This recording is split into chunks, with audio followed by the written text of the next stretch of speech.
Hey, what's up, guys? Welcome back to Drugs and Stuff. I'm Scott McNally. Of course, I'm here with Dave Crosland. Our programming is brought to you by GetAzoff.com and TrueNutrition.com. We have links for that stuff down in the description.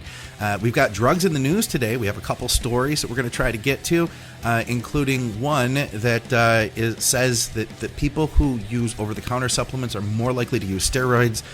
There was that, and then there was a huge package discovered in Philadelphia, destined for like my neighborhood, basically, containing all sorts of GH and Scott's package. Was not me. We're gonna possibly get to that if we have time, but in 20 minutes from now, Dr. Scott is going to join us, and we are going to discuss the benefits of injectable L-carnitine. So let's, as you would say, Dave, let's get cracking. Is that a crack on? Is that something? Let's get on with the show. Let's get on. Okay, I think we say that here in the U.S. too. I know.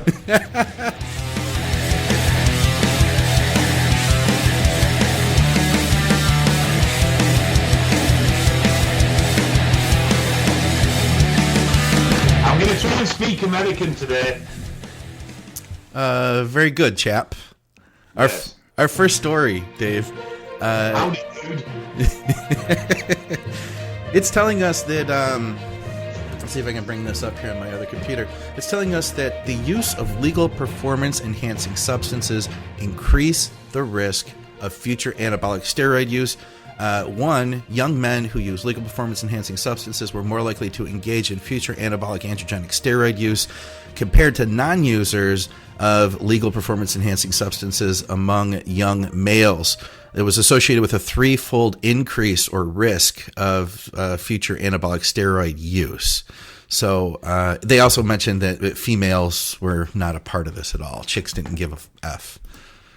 I mean, on the surface of it, you turn around and stuff this, go, oh, what a load of bollocks, it's fucking bullshit, none of that shit happens. But actually, when you start and look at it, and you start to think about it, it actually, I mean, it's the gateway drug scenario, but it's not that people are going to consider steroids because they're using protein powders. Yeah. When you look at the supplement market, you have creatine. Well, you start really with vitamins and minerals. So you have, the very introduction to supplementation would be vitamins and minerals, trying to replace things that your diet may not provide. Sure.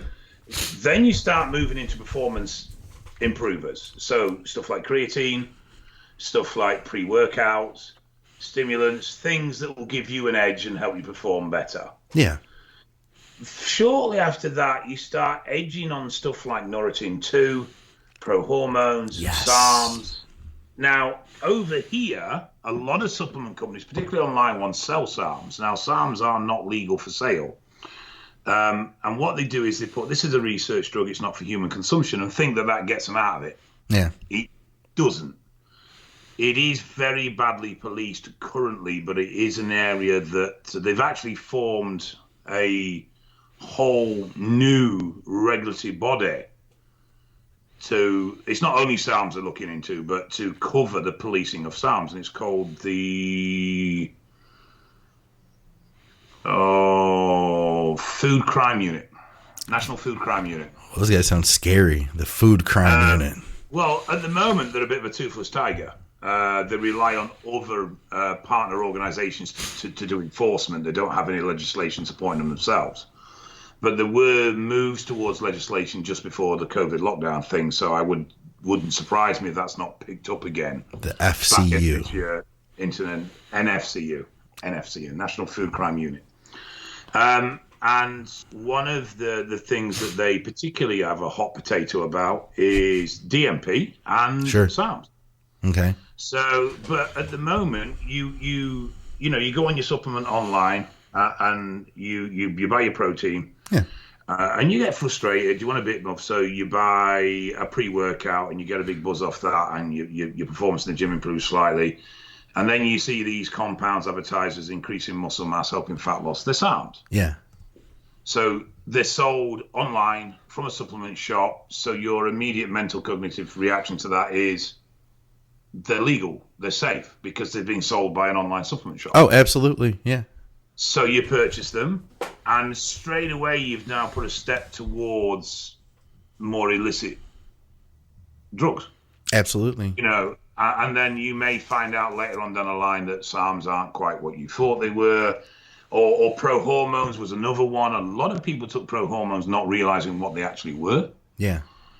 And so you sort of almost accidentally made that step into stronger supplementation, and then steroids aren't that far a step away anymore. No. Do you remember when like the androstenedione and norandrostenedione came out? Yeah, Norotine too and all that stuff, yeah. Yeah, I was like 17, 18 when that stuff was popular, and I used it. I mean, I saw mild gains. I could see a difference, I guess, in after 4 weeks of using it. Gaspari Nutrition used to sell Superdrol. Yeah, that's right. Man, yeah. That's got to be one of the most wicked orals that was ever invented, too. Don't you think? Have you ever used Superdrol? It's quite an effective compound, particularly if you stick it with a little bit of growth. Yeah, I could see that. It really pulls the water into the muscle and makes you full as a house. Huh. I never got much out of it because I ended up getting stomach issues. Like it killed my appetite, so I just never did much with it. I gave mine away to someone else. So there's, going back to this study, there is a potential lead through marketing towards more illicit drugs. Sure. Towards more powerful drugs and towards steroids. But there's also just the mental approach that, and this is not, everybody's not going to think this way at all. But the fact that you've started looking to supplementation as an investment in your physical development. Yeah. And when you start to look at ways in which to improve your physical development through supplementation, then you start to look into these things. You start to look into chemical advantages. That's what I was thinking, and that's what I think we all do, man. And then you try this stuff. You're like, well, Mark McGuire took Andro. That's got to be the answer. Look at the home runs he's cracking, and then you take it and you're like, shit, man, I really didn't get much out of this, I think the other thing as well is, to a degree, that when you enter the world of supplementation, you tend to enter the world of health and fitness where people supplement and openly talk about supplementation. Okay. And it's not long before the steroid question or the steroid topic comes up. Sure. And you find it very normalized. Yeah. Well, especially there where they're legal in the UK, quasi legal. But you find it in an environment, suddenly you're in an environment where there's quite open talk about steroids, and they're not regarded as some illicit drug. They're not regarded as anything other than just, it's quite normal. Yeah. So it reduces the tabooness surrounding that drug use. Yeah. There was a study done by a Leeds doctor, as in professor doctor, not as in medical doctor. Okay. Leeds Uni, I can't remember her name, but she was commissioned to do a study looking at youth rugby. Okay. And supplement use within that. And that was quite revealing. That definitely showed that 15, 16-year-old boys who played rugby on almost like a scholarship level, the equivalent of what would be a scholarship level for America. They played for their school, they played for their county teams, and they played for quite high esteemed sports schools. Yeah. That they were very often introduced to supplementation through their peers or through their coaches. Oh, sure. And that a lot of them did start to consider stronger versions of that supplementation. Of course, man. I mean, you want to get the most out of what you're doing, right? So it's not as far a stretch as I think it first appears when you sort of look at it. You sort of think, stupid sensationalism. But actually, when you start looking at it, there's probably more weight to that than people realize. So if you're looking for a supplement, I mean, basically now you're saying, what can I take outside of food that's going to help me perform better, that's going to help me reach my goals faster? So you're already, I think just the act of going that direction, I wouldn't say it's like a slippery slope. I would just say that you've already begun thinking in that direction, and I what's the real difference between considering that and then considering an actual anabolic steroid? Of course, the law, that's one thing. Potential. But if you remove the legals, it gets a bit grayer, doesn't it? It gets a bit more muddy. Sure.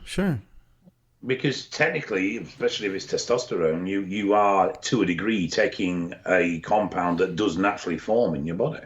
Yeah. It's. I think people will probably struggle a little bit with the concept that if you take protein powder, you're more likely to take steroids, and that's probably too broad a spectrum of a general sweeping statement to hold too much weight. But definitely, when someone starts with the process of looking at how they can enhance their physique through supplementation, they start the thought process that could lead to those decisions later on about using anabolics. That's very well said. That's exactly what I was thinking too. Hey, listen, we have about 10 minutes here before we're going to bring Dr. Scott on to talk to us about L-carnitine. I'm going to switch topics here to another news story. Got a picture that I'm going to drop up here. U.S. Customs and Border Patrol seized this package. If you're drooling, well, you shouldn't be, because this stuff's illegal, guys. U.S. Customs and Border Protection said 456 vials of, this is interesting the way they word it, various human growth hormones or testosterone boosters were found in a package labeled as vehicle electronics. On May 29th, custom officers said the package was destined to an address in St. Clair County, Michigan, and was coming from Poland. The drugs seized. Scott McNally.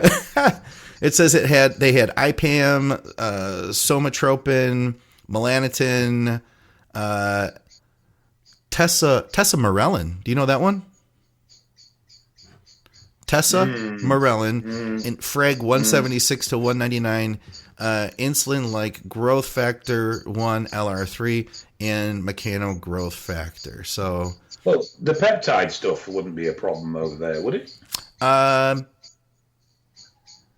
No. What's that noise? Is your dog playing with something? No, it's the birds outside the door zone. You're kidding. Shoot that bird, Dave. Shoot that bird, Dave. That's a mama bird with babies. But we're trying to do the show. There. I've let nature in. Shut that damn bird up, Dave. Go get it. Go spray the hose on it or something. No. We're trying to do the show, Dave. We're trying to talk about drugs and stuff. And that stuff. It's a bird. It's stuff. Birds and stuff. I couldn't tell. I was like, what is that? Yeah, no, we don't have much of an issue with, I think we're under the same kind of situation like you were talking about before. It's, I don't think they're quite illegal, but they aren't used for human consumption type thing. So it would mainly be the somatropin, wouldn't it? Mainly be the growth hormone that they're concerned about. Yeah, and that's considered to be a scheduled substance here. Yeah, it is over here as well. It's under the 971 Drugs Act. It is a controlled substance. Yeah. So what are you going to do now that's been seized? Seriously, whoever that was getting that, they must have been distributors. Pissed. Oh yeah. Oh yeah. I mean, that's a big deal. I don't know how they would charge in a situation like that, or if they will. I mean, they publicized this. In the UK, they would charge under the drug. What would happen is the drugs would be sent, because generally law enforcement haven't got a clue what they're looking at, so it would be sent to a forensic chemist that would have a look at it and would report back of what substance, what they were. So test batches to say, yeah, this is this, this is this, this is that. Yeah. And then they would report back of which drugs were controlled and which ones weren't controlled. Okay. And then the police would then look to build their case around what elements of the drug seeds were controlled drugs and therefore criminal, and what elements of the drugs were non-controlled drug.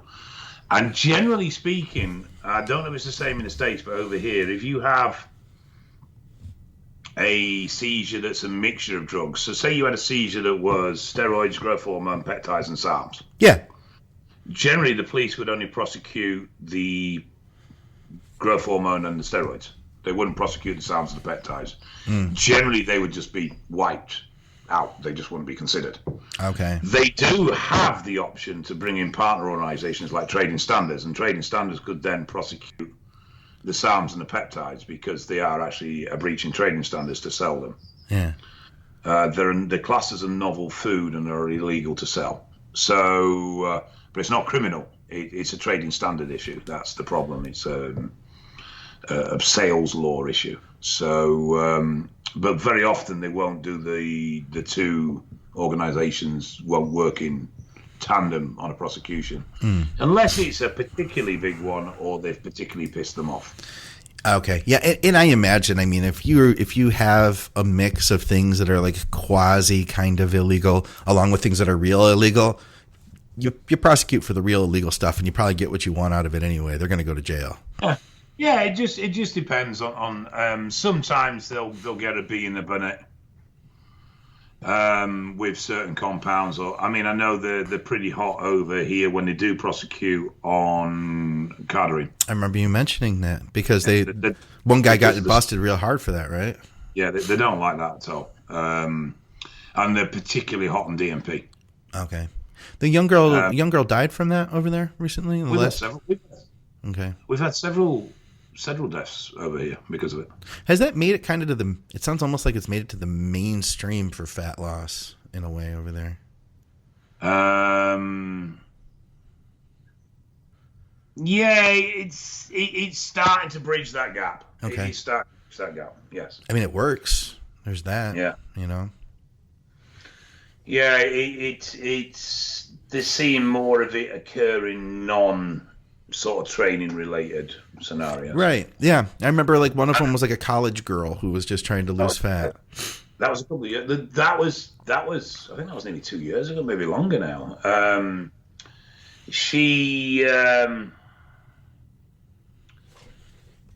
The weird thing about that was she'd actually a couple of days prior to being hospitalized, she'd gone to the student union asking them if they'd put a DMP awareness day on. Really? Because of how dangerous it was and how she felt it ought to be brought forward to students that they understood the dangers of using DMP. Huh. And then 2 days later, she was admitted to hospital suffering from, and I mean, it was something like 1,200 milligrams or something she'd taken. It was a huge chunk. Wow. Huh. And she subsequently died, I think, a couple of days later. What a nutter. That's a word, right? That's a word. It is a word, yes. I thought so. I knew that. I knew that word. Look at it. He's so proud of himself. I will teach you English, Scott. You're getting there slowly, and you can lose this Americanese that you speak. All right. Well, listen, guys, we're going to take a really quick break. And when we come back, we're going to have Dr. Scott with us. We are going to discuss injectable L-carnitine. We'll be back in just a minute. TrueNutrition.com and GetAzoth.com. So I'm sitting here, I'm editing this show, and I realized to myself, I haven't used intra-workout in a while. I figured, well, you know what? I'm training from home during the quarantine, and I'm probably not pushing hard enough to really need it. I'm back in the gym, and I decided it's time. I pulled the trigger literally today. I just ordered a tub of True Nutrition's Perry MD. That's the Mountain Dog formula. John created this stuff. It's based off highly branched cyclic dextrin and EAAs.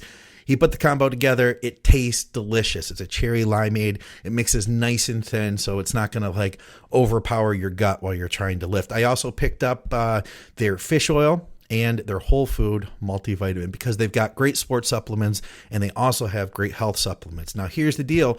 If you buy their stuff and you use our code ADVICES, then you directly support what we are doing here at Advices Radio and Think Big. So guys, I always appreciate everything you guys do, sharing our stuff, telling your friends about our shows and all of that. And if you want to take that a step further, then you can buy, your health supplements, some sports performance supplements, and all that stuff definitely goes to help us, support our programming when you use our code ADVICES.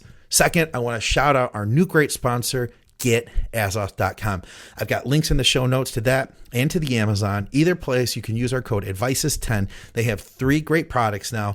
All of them are to get your brain moving, thinking faster, thinking sharper, more cognitive ability. As Azoth says, get shit done. And I'll tell you what, guys, I am definitely a fan of their products. I've been using Azoth now for a couple of years, and it's helping me to become the most productive I can. Guys, let's make 2020 well, I was going to say let's make it the best year, but let's try to make the best of it. Improve your memory, your focus, get more of an edge with the nootropics at getazoth.com. All right, guys, thanks for listening to me. Let's get back to the program. Hey, what's up, guys? Welcome back to Drugs and Stuff with Dave Crosland. I'm Scott McNally. Guys, I didn't mention at the beginning, but if you enjoy our stuff, do me a favor, hit the subscribe button, hit the like button, comment, all that stuff helps to boost us in the algorithm. We are back, and now we have with us Dr. Scott Stevenson, and we're going to discuss some injectable L-carnitine. So, Scott, Dave has been looking at some research about injectable L-carnitine that it was beneficial for, what was it, Dave, remodeling heart tissue after heart injury?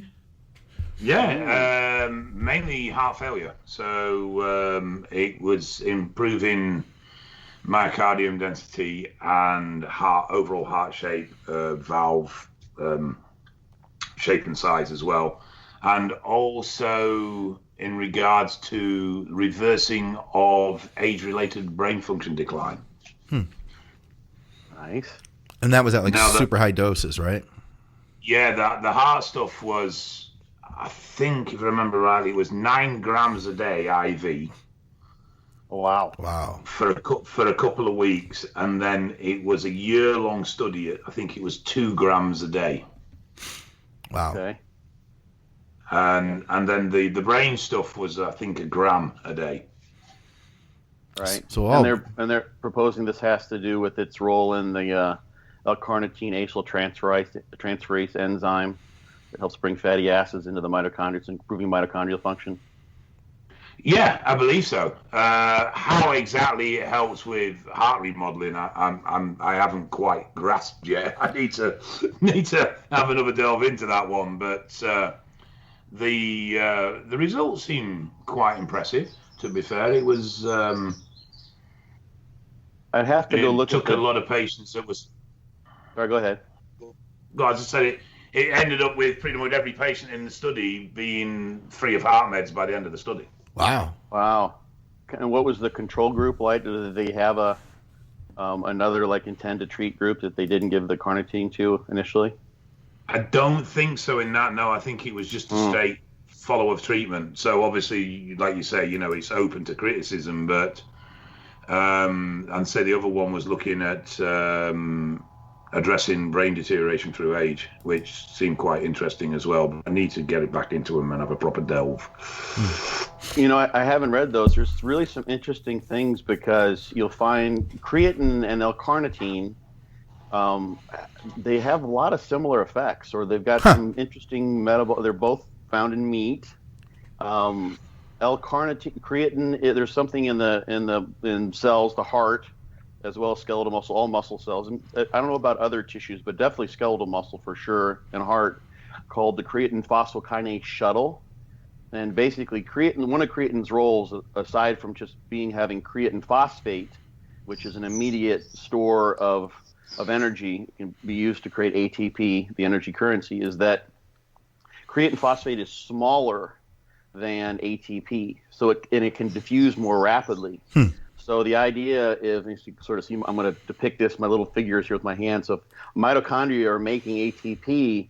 There are mitochondrial versions of the creatine phosphokinase enzyme that will take that ATP produced in the mitochondria, make creatine phosphate out of it, and then that can diffuse really rapidly to wherever it might be needed. And you'll find isoforms of the creatine phosphokinase there that will convert that creatine phosphate into ATP. And that's what we know creatine loading does, for instance. But that idea of being able to shuttle the ATP in the form of creatine phosphate is something that's really important for cellular energetics, and especially highly oxidative cells, which the heart is the badass. It's the biggest badass of the aerobic cells in the world. It's going constantly. It's absolutely amazing. And L-carnitine also has its effects and you can load this. At first, the initial studies suggested nothing really in terms of skeletal muscle and fat loss and that kind of thing. But Paul Greenhalgh, who's there in the UK, has done the work with creatine or L-carnitine supplementation. And you can load the muscle cell with L-carnitine. And this is what I want to look into the heart stuff because I don't know as much about that. But what that does, you can increase the muscle cell's ability to bring fatty acids from outside the mitochondria and then in, and that step is the rate limiting one. So L-carnitine can help with the oxidation of fat and actually shift towards fat use more so. And that's really kind of a big deal, because one of the limitations in using fuel is the rate at which you can get that down into the mitochondria to be oxidized or to produce ATP. And fats can't be oxidized to produce energy nearly as rapidly as carbohydrate. Yeah. And the limiting step, at least at one level, is that transferase enzyme that brings the fatty acids from outside to inside. So L-carnitine helps speed up fat oxidation, which could, for instance, help spare glycogen. You can use more fat, you're using less carbohydrate, spare glycogen. And creatine has, obviously, the creatine phosphate, so it's working with the creatine phosphate level of energy use. So that's really rapid in terms of like sprinting and that sort of thing. We think of creatine phosphate. It's your most rapidly available form of energy for ATP for muscle contraction. So L-carnitines with fat oxidation, you can speed that up with L-carnitine. Creatine has its impact on creatine phosphate, and there's, of course, that shuttling aspect as well. So, and they found that there are effects on neurons as well with creatine. Mark Hargraves has done some work on that. Yes. I just wanted to raise my hand. I got a question though. Yeah. So now, this is something I know very little about, and I remember you and John talked about benefits of L-carnitine at your seminar at the Arnold a couple years, 3 years back. I remember you guys went into it, pretty in depth. Now, can you explain to us the role of insulin in fat loss? With it, like, what's the benefit of either spiking insulin or using insulin to increase its ability to help with fat loss? That's the other parallel with L-carnitine and creatine. So insulin regulates creatine uptake, and insulin also regulates L-carnitine uptake. So this is what Paul Greenhalgh, the research. Paul Greenhalgh also did like the very first big study that was sort of launched the whole research train into creatine's ergogenic effects. Paul Greenhalgh was the guy who did that. Isokinetic knee extensions, like 30 reps or something like that, like 5 sets, blah, blah. He was the guy who did that, and now he's done it. It's been his lab, actually. I remember the first name. I want to say it's not Phillips. I remember the first name on the paper, but it's Paul Greenhalgh's lab. And they've shown now, actually, with oral supplementation with L-carnitine, they would give carbohydrate to spike insulin. Okay. Like people would take grape juice, which is a high glycemic index to get a high insulin release to help with creatine uptake. And they found that you can load creatine L-carnitine as long as you do it over, I think they had like a 12-week study. It took some time. But in order to sort of get a better picture of what goes on there, and this is where the idea of injectable L-carnitine comes from. They knew that insulin was involved with the uptake, and they've got a basic pharmacokinetic study, essentially, where they would infuse L-carnitine and use a hyperinsulinemic clamp, so elevate insulin levels, and see the L-carnitine gets taken up more readily when insulin levels are elevated. Okay. So that's why people would inject L-carnitine and also inject insulin with it to promote the L-carnitine uptake. Okay. And once you've got more L-carnitine loaded in the muscle, and presumably you've got more of that L-carnitine acyltransferase enzyme, you've now got a better ability to oxidize fats. And that's in a sort of a way, it's going to, in fact, they've shown this during exercise, it shifts your fuel use towards fats. That's something that growth hormone, for instance, does. It helps with fat use. So growth hormone is not a giant thermogenic. Yeah. It doesn't have the massive effect there. But if you're using, 3,000 calories, and instead of 1,000 calories from fats and 2,000 from carbs, and now you're gone to 1,500 or 2,000 from fats, just tossing out random numbers. Yeah. You're oxidizing more fat from your fuel. Huh. So you can actually use more fat. That's one of the reasons why growth hormone helps with fat loss. So L-carnitine is what people will use during contest prep if you save it for that, or maybe you could even use this to stay leaner in the off season. But Probably better to kind of leave it to the prep time, in my thought. Just save that trump card till later on when you really need to focus on the fat loss. Okay. And they would inject the L-carnitine. And actually, then there's also this. Muscle contractions promotes creatine uptake and also promotes L-carnitine uptake. So insulin, muscle contractions, both increase creatine uptake and L-carnitine uptake. So people take your creatine with your intra-workout, right? And insulin or carbs and L-carnitine people would inject. And while you're injecting stuff, they would inject a small amount of insulin to try to help with the L-carnitine uptake that would happen then alongside the muscle contractions. So you're just loading your system with L-carnitine, and you're improving the muscle cell's ability to use fat as a fuel. Okay. And it pans out that it works. There's no studies that I know of where they've taken people. So here are your L-carnitine prejects, Yeah. and we're gonna inject one of these every day before you go do your exercise, something like that. Yeah. The Ready-Ject, L-carnitine, but and plus it's pretty big injection too at the concentrations people typically buy this in. Yeah. And so, I was going to ask, what sort of dosing would be typical then? Something like 600 to 800 milligrams. That's what I thought, man. That's a lot. Yeah. That's a lot. That's what turned me away from it.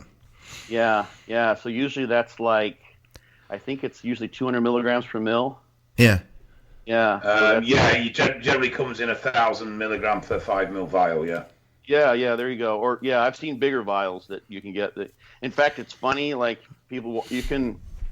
They've known this in horses for forever. Like you go look on some of the horse medication sites. Yeah. We may have talked about this on the Muscle Minds, but they people use AMP as to help with fat loss, and there's also, if you want to get an insight as to what bodybuilders have tested out or might test out, go and look at the equine physiology type, what they use in horse racing. Because they've the bodybuilding, who gives a fuck? Let's just blast everything and see what we can make the body do. That's what they do with the horses, because it's worth it. If they kill a horse, but he makes $5 million in monies at the racetrack, they don't care. Yeah. So it's really sad, but they use L-carnitine. You can find L-carnitine equine injections down in fact, a lot of those come from Australia. I think the regulations might be different there. And funny enough, there's a place in Australia where you can get. I used to get AMP5 and I used to get PGF2A from Australian vets. Yeah, because they didn't give a shit. Give a shit. Just send it. Yeah, exactly. Right. So as long as it was going out of the country, they didn't care. Yeah, going in, you can't get anything in, but it's bizarre, right? Oh. Yeah. So that's the idea. Insulin in and of itself inhibits lipolysis. Yeah. Insulin, yeah. So. People, I've always sort of wondered to what extent this is a placebo or what have you. A lot of people will they'll try to they want to produce some hypoglycemia by injecting very small amounts of insulin before you work out. And the thing is typically lowered blood glucose will then favor a sympathetic response, and glucagon levels will go up. Epinephrine levels will go up. You'll start to turn on lipolysis if you get hypoglycemic. And anyone who's actually gone hypo from insulin use knows that it feels awful, but that's just a normal response of the body to having lower levels of glucose.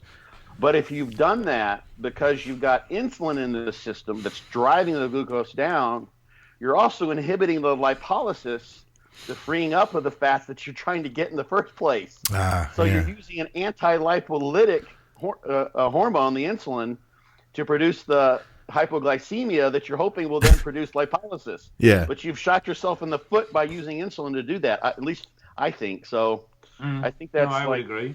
Yeah, that's sort of a silly approach that some people do. I think just people like to mess around with stuff. It's this is I'm doing this and I'm pressing all these special buttons, so it's going to make things work better. So yeah, I think that's a lot of it, to be honest, in that case. But I've never seen anyone. That's not something you can study either, because you're going to risk people's lives. We're going to make you go hypoglycemic and see what happens to your fuel use.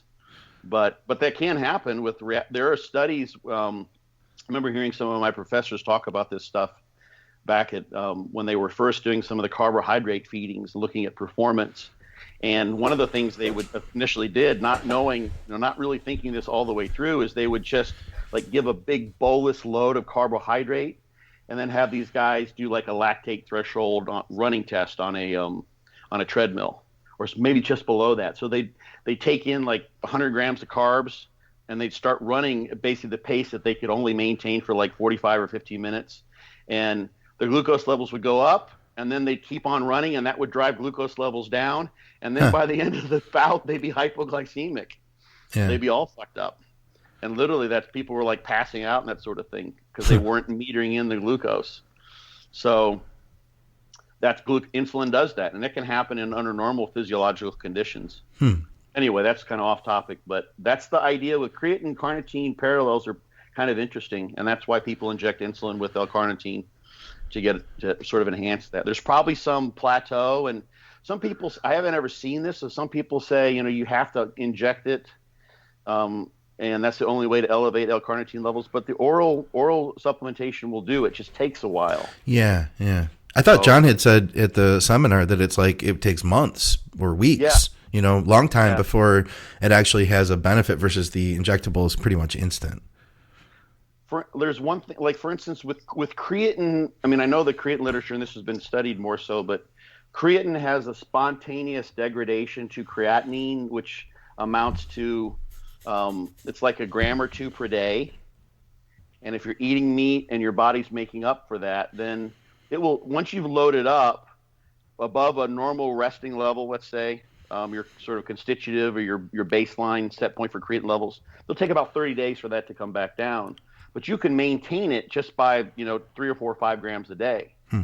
So, and my guess would be that if you, for instance, have ramped up L-carnitine and there's some cellular turnover there with injectable L-carnitine, if someone chooses to go that route, you probably don't have to, can probably maintain that with oral to some degree. It may come down eventually, but probably not as rapidly as if you just stopped it. So that's the thing, like those injections are big and it's a lot of needles and it's kind of a pain in the butt, especially if people don't like injections. Yeah.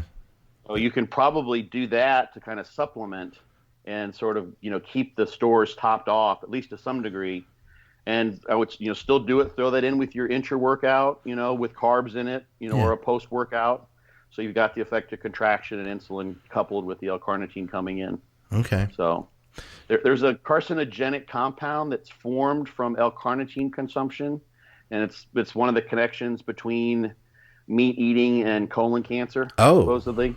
Yeah. So that's one of the issues with L-carnitine supplementation. I didn't know that. Huh. Yes, that's why. I didn't either. Yeah, so that's one of the things you can look at. I can't remember what it's called right now. I'm blanking on it, but Dave's heart is great, and then he has colon cancer.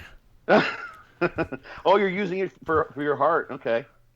No, I've decided to stop being a fat bastard. So I'm just gonna be fat from now on. Right. Yeah.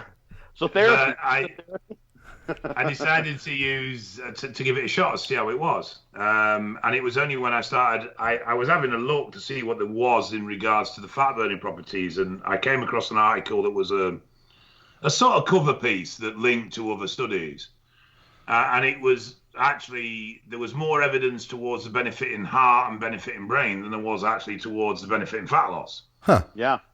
There's very little study evidence regarding fat loss, but there was quite a bit with the other two. I'll be damned. And I just found it. I was just curious about it, and I thought I'd give it a play. So I started with IV. Ooh. You're going right up the bat, man. Well, you don't mess around, man. My wife's a phlebotomist, so it makes life easier. Right. But it was not the easiest thing to maintain because you're doing 2 injections a day. So I just moved back onto IM. But I definitely noticed you got to get a port put in, Dave. Just get a port put in like your subclavian and you're good to go. I kept saying to her, just stick a cannula in. I'll just bang it through the cannula, you know what I mean? It'll be a piece of piss, but she wouldn't do it. She just wouldn't put me one in. But I did notice when I started it, I did notice a change in energy levels. Definitely. Oh, really? Really? Yes. Yeah. I felt definitely both cognitive and physical. Definitely felt less flat, less on my arse, much more alert. Oh, nice. Definite change. Definitely. I mean, as Scott knows, I'd gone quite strict for the first part of this diet. More, I respond well to extremes mentally rather than I do to just sort of like behaving. So I'd gone quite extreme with it, and also just to sort of break that habit of just grabbing food when I felt like it and when I had time, and grabbing what was in the fridge instead of actually having a structured diet. So I've gone back to a more regular structured diet now rather than the 2 meals, 1,000 calories a day I was. See, his dogs. You don't shout about his dogs, but you shout about my bird. Dave has making all sorts of racket before Yeah. you came on, Scott. I mean, he was being so obnoxious. It was. He had these birds. He has these birds, and he was making them chirp, and it was so annoying. These are birds outside, Scott, in nature, you know, the real world. He's just such a city boy, he doesn't appreciate these things. But no, so I started off at 1,000 calories a day, split into 2 meals. I know, man. So It's so very low intense. calorie diet, Dave. Like right off the bat, just like 200 grams of protein with whatever, trace carbs from veggies, right? Something like that. No, it was more probably 50 fats, 150 grams protein. So 50 grams of fat? Yeah, roughly 50 and 70 grams of fat, and then the rest was protein. Okay, all right. So it wasn't huge amounts, but did that for 6 weeks. Dropped 32 pounds. No carb ups though. It's one every 3 weeks. And were you have you been training through this? There's no gyms open, so it's just been a bit of bag work, effectively. Yeah. And now I've dropped into a bit more of a regular, so low fat, carbs and proteins, 3 meals a day, and then I'll step up from there. I was hoping the gyms were going to be opening in a couple of weeks. I was preparing to be able to go back and at least have productive workouts, but it doesn't look like that's happening now. So did you start that's a ketogenic diet, so kind of a very low ketogenic diet. Yeah, did you get into ketosis and then add in the L-carnitine, or was it all kind of all at once? Okay. No, I'd already been running about 3-4 weeks before and that was mainly just because of a delivery problem with my supplier that I use anyway. Right. So do you feel when you're ketosis you have that sort of mental clarity that people really like? I got the opposite. I get very foggy. No shit. Okay. I'm used to it. I'm used to it though, Scott. Yeah. No, I don't feel clear at all. I feel all right in ketosis in that everyday function is okay energy-wise, but as soon as I start to try and output any energy, I crash really, really quickly. Yeah. So it's like if I'd gone out and done, I mean, I live very rural, so I'd go out in the morning, do say an hour's walk up and down some hills. Mm-hmm. I'd come back in, I'd be wiped for 4, 5, 6 hours after that. Wow. Yeah. It just wouldn't come back. But as soon as I started the L-carnitine, I found I just had more energy. Huh. Yeah. Very, very rapidly off it. Yeah, very rapidly off it. I guess that's the only real big change I've noticed is I feel brighter, and I've got a better energy flow from it. Have you been testing your resting insulin levels? Has that come down?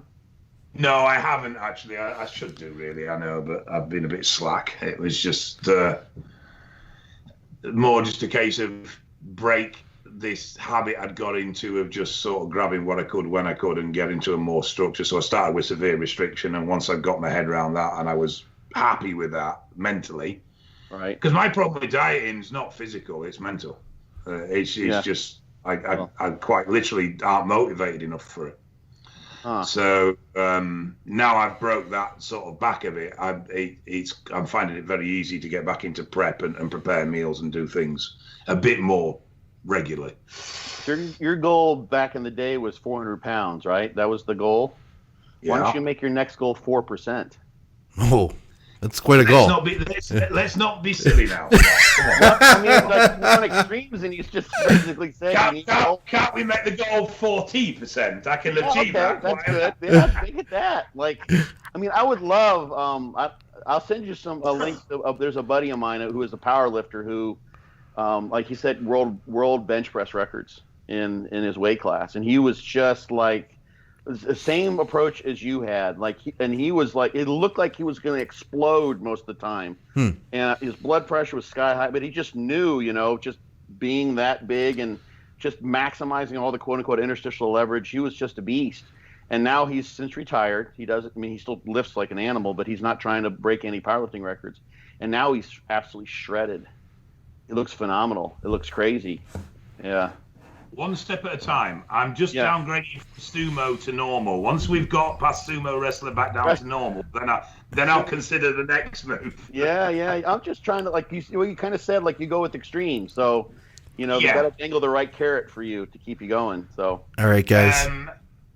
I started at 355, 360, and I'm coming down to about 280 to start with. Okay. That's a good place. So that's the first drop, and then we'll see where we are then. Yeah, you'll look quite different. You'll still be gigantic at 280, of course. Right. Maybe small for you. That's kind of so crazy. All right, guys. Well, Scott, we much appreciate you coming on and helping to educate us on injectable L-carnitine, really L-carnitine in general. I think this about wraps us up for this episode, guys. If you have any questions, if you want to take part in our show, then definitely you can comment, on the YouTube page. You can join our group over at Advices Radio on Facebook. We'd love to have your questions. We'd love to have you be a part of the next episode. Of course, you can go to crosslands.org.uk to reach out to Dave. And while we got Scott here, you can go to byobbcoach.com to check out his book, Be Your Own Bodybuilder Coach. And I'll put the Amazon affiliate link in the description for that. Of course, guys, check out our sponsors, TrueNutrition.com, GetAzoth.com. And like I said before, if you haven't subscribed yet, do us a favor, hit the button, hit the notification bell, because we have several programs coming out each week. Dr. Scott and Dave, gentlemen, it's a pleasure as always. I appreciate you guys both. Absolutely, man. Thanks. Thank you, Scott, for making us look dumb as usual.